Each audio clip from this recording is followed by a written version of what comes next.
Hi, can I ask you some questions about Delta Gamma and recruitment? Yeah, come on in. Can you introduce yourself for me? Yeah, hi, my name is Kendall. I am a rising senior. I am a transfer student and I've just done 1 year at UNT. Do you hold any positions? Yeah, I actually am the director of continuous open bidding and retention here at Delta Gamma. This house is so beautiful. Where are we? Right now we are currently at the Delta Gamma house at UNT and this is our lovely foyer. Do all chapters have houses and where are they located? We have 8 chapter houses here at UNT and they're located right off of campus and they're super convenient for your student to access like the union and get a short distance walk to their class. Oh my gosh, that picture is so cute. Can you please show me?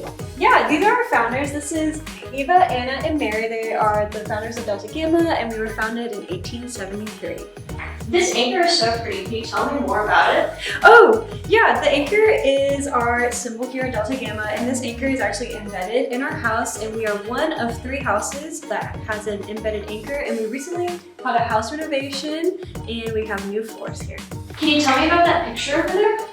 Oh, yeah. This picture is from our first Gamma News chapter installation, so this is when Delta Gamma was installed at UNT. Why did you go through recruitment? I went through recruitment because I'm a transfer student and I wanted to find a place where I belonged, and I was a little bit skeptical about coming to a new university and I just didn't know what to do. I know I wanted to fit in. So I went through the recruitment process and I'm the first generation Greek life, and it has honestly been a very rewarding experience and it has made my college career. How has being a Panhellenic woman shaped you as a person? Being a Panhellenic woman has helped me step out of my comfort zone. It has allowed me to speak my mind. It has allowed me to make connections where I didn't think connections would be. It has given me confidence and it has given me a lot of academic honesty and integrity.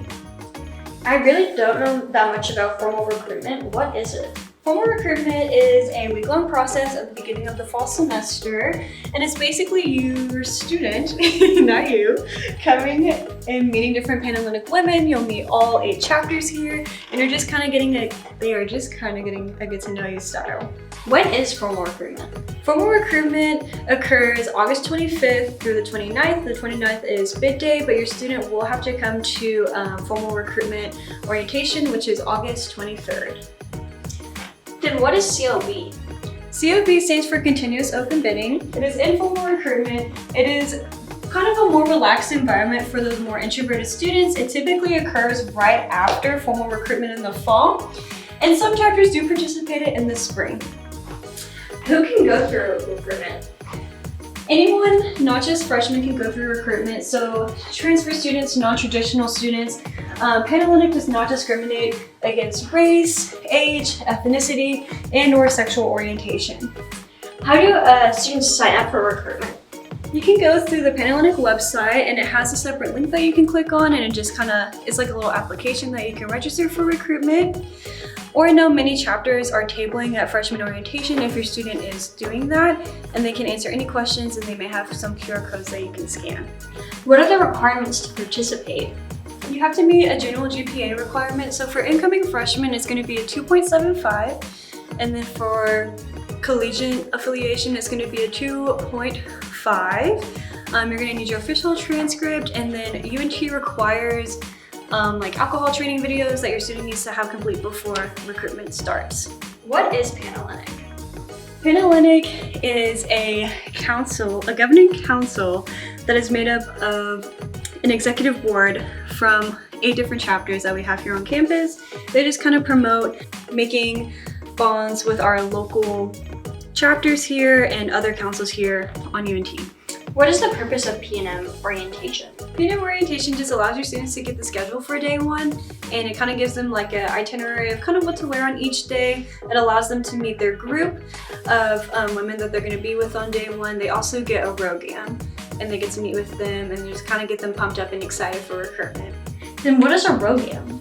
A ROGAM is a briefly disaffiliated member from a chapter here on campus, and they just kind of help advise and guide your student on what fits best for them and make the formal recruitment process more memorable, fun, and just kind of make it less stressful for your student.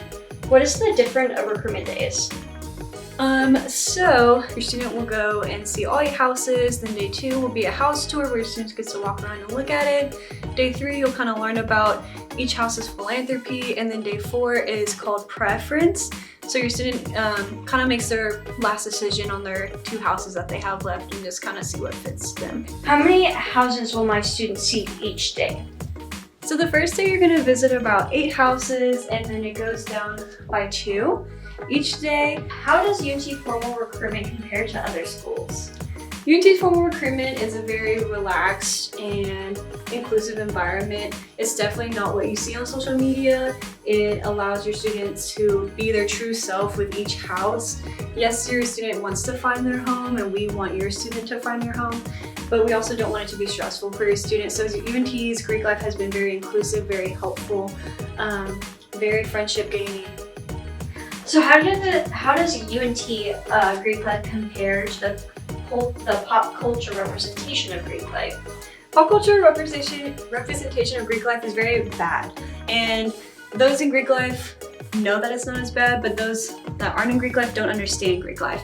But Greek life has been very impactful, at least on my life, and I know in many other Panhellenic women's life. It is very relaxed and inclusive and diverse here at UNT. It's not what you see. What was your recruitment experience like? Do you have any favorite memories? My recruitment process was a little bit different because we were kind of still trying to figure out what we should do with like COVID and whatnot, but I actually had so much fun. I loved working with my ROGAM. She was very helpful with me throughout the process. There was times where I was just like, I don't know what to do, and she was just so helpful.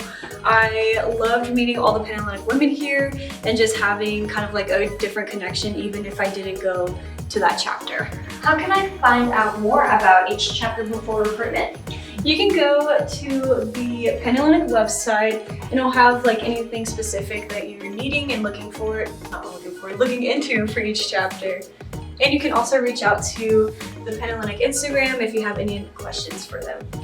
Do I need to get recommendation forms and fill out paperwork in great detail?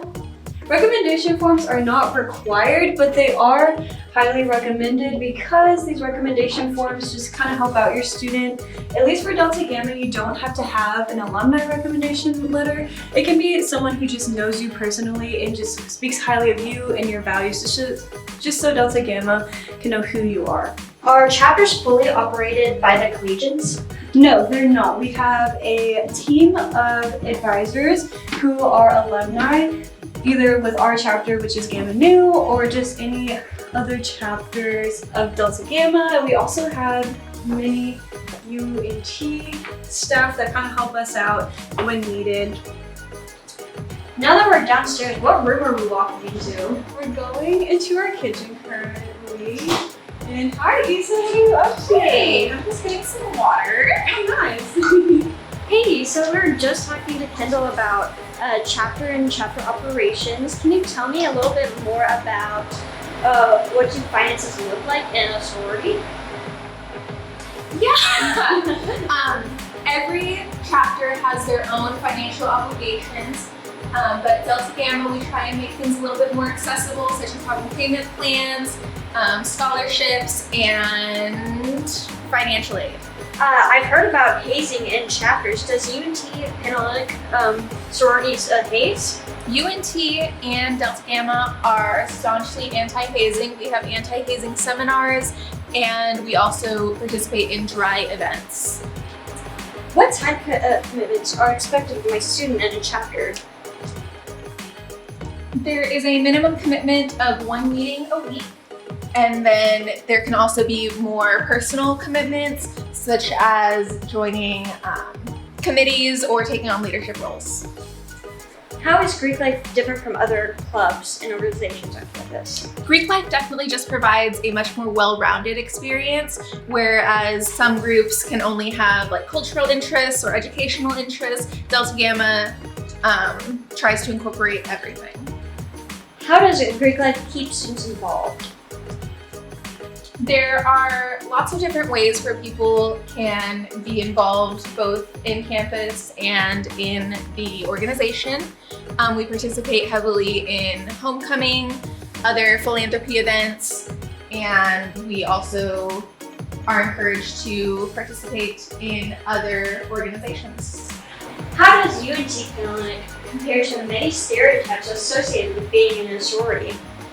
UNT and UNT Pan are much more laid back. It's not gonna be like Bama Rush. What does lifetime membership mean? Lifetime membership just means that your commitment and your engagement does not have to end after college. You are always going to have a home in whatever chapter you join, and there are ways to stay involved afterward. How can family members be supportive of their students going through formal recruitment? Just keep an open mind and a listening ear. Your kids are going to be experiencing a lot of different emotions, but just try and help them through however you know best. Well, thank you so much for taking me on a tour of the house. It is so nice. I still have a couple more questions to ask about Delta Gamma. But what is y'all's favorite memory about DG? My favorite memory has definitely been meeting and falling in love with my big and then getting to do the experience all over again with my little. Well, that is so sweet. What is DG's mascot? DG's mascot is the Hannah doll. A couple of people may know her as the Raggedy Ann doll, but she is just near and dear to a Delta Gam's heart. Did you have any concerns while going through recruitment? I was really nervous going through recruitment because I am an older gal and a transfer student, and I live with my fiance and our dogs, so I was concerned that I wouldn't be able to have the same sorority experience that I wanted, but it definitely didn't turn out to be a problem after all, and I found my home at Delta Gamma. That's about the same for me. I am a transfer student. I'm a little bit older. I'm not really as traditional as what you would see through the recruitment process. It honestly wasn't that bad. It was just very welcoming and comforting, and I was able to talk to many different women, and it was just a good experience for me overall. Now that you're initiated into a chapter, how did your view of Greek life change? My view for Greek life was definitely different. It was just very stereotypical. It was what I thought was in the movies, which is not how it is, especially here at UNT. It's very inclusive, very diverse, very motivated and driven to get your best version of your student and to help them academically. Well, I don't have more questions for y'all. And I want to thank y'all for letting us ask you questions about Delta Gamma. Yeah, well, thank you guys so much for coming. We had so much fun talking with you guys. And I hope you guys have the best rest of your day. Bye! Bye! We hope to see your students soon.